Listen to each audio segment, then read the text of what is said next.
అండి, అందరికీ నమస్కారం. కార్తీక మంగళవారం శుభాకాంక్షలు. ఈరోజు మనం ఒక టాపిక్ గురించి మాట్లాడుకుందామండి. అది ఐబొమ్మ రవి అరెస్ట్ గురించి. అతని తండ్రి మాటలు విన్నాక నాకు చాలా బాధేసిందండి. అందుకే నేను ఈ వీడియో చేస్తున్నాను.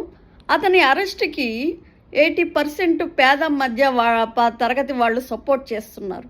కాకపోతే ఇటువంటి చర్యలను మనం ప్రోత్సహించడం వల్ల రేపొద్దున అనేక ఘోరాల నేరాలు మనం కూడా ఫేస్ చేయాల్సి వస్తుంది.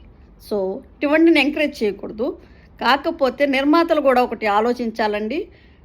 తక్కువ ఖర్చుతోటి పేద మధ్యతరగతి వ్యక్తులకి సినిమా రీచ్ అయ్యేటట్టు చూడండి. వాళ్ళు ఎందుకంటే వాళ్ళు ఇప్పుడు 15,000 జీతగాళ్ళు ఉంటారండి. వాళ్ళు 3-4 వేలు ఒక సినిమాకి పిల్లలతో వెళ్ళాలంటే ఖర్చు అవుతుంది. ఆ 3-4 వేలు ఒక 20-30% ఒక సినిమాకే వెళ్ళాలనుకుంటే ఇంకో సినిమా చూసే అవకాశమే లేదు.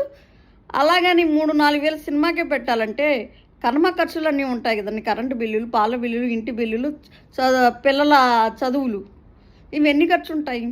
సో ఇది కూడా మీరు నిర్మాతలు ఒక కింది స్థాయి ఉద్యోగులు, వర్కర్స్ గురించి కూడా ఆలోచించి మీరు సినిమా మీద ఇది పెట్టండి. అలాగే ఈ ఐబొమ్మ రవి తండ్రి గారు ఉన్నారు కదా, ఆయన మాటలు నాకు చాలా ఇదేసిందండి. నా కొడుకు పంపించిన రూపాయి నాకు అవసరం లేదు, నేను కష్టపడింది నా గవర్నమెంట్ పెన్షన్ నాకు వస్తుంది, నాకు అది చాలు అంటున్నారు. ఈ రోజుల్లో ఎవరుంటారండి? కొడుకులు కోట్లు సంపాదించేస్తుంటే నిజాయితీగా ఉండేవాళ్ళు కూడా తక్కువైపోయారు. ఈ రోజుల్లో మంచిగా రోజులు లేకుండా పోయింది. కాకపోతే ఇంకా ఈ భూమి మీద ధర్మం బ్రతుకుంటుంది. సో ఇటువంటి మనుషులే ఉంటారండి. ఆయన ఏమన్నారంటే, నా కళ్ళ ముందే ఇలా బాధపడాల్సి వస్తుంది, నా భార్యతో బాధపడ్డా, నా కొడుకుతో బాధపడాల్సి వస్తుంది.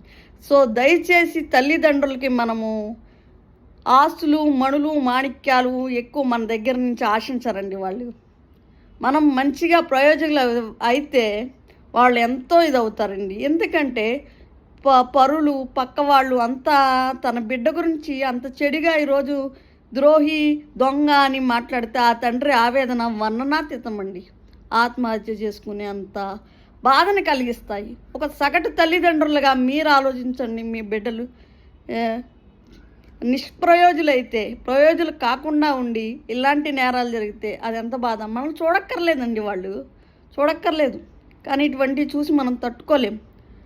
సో నేను అతనికి, ఆ తండ్రికి నేను సపోర్ట్ చేస్తున్నాను. ఆయన బాధ, ఆయన విలేకరులు కూడా ఆయన ఎక్కువ మాటలతోటి అడిగి ఆయన ఇంకా బాధ పెట్టించదు. జై హింద్.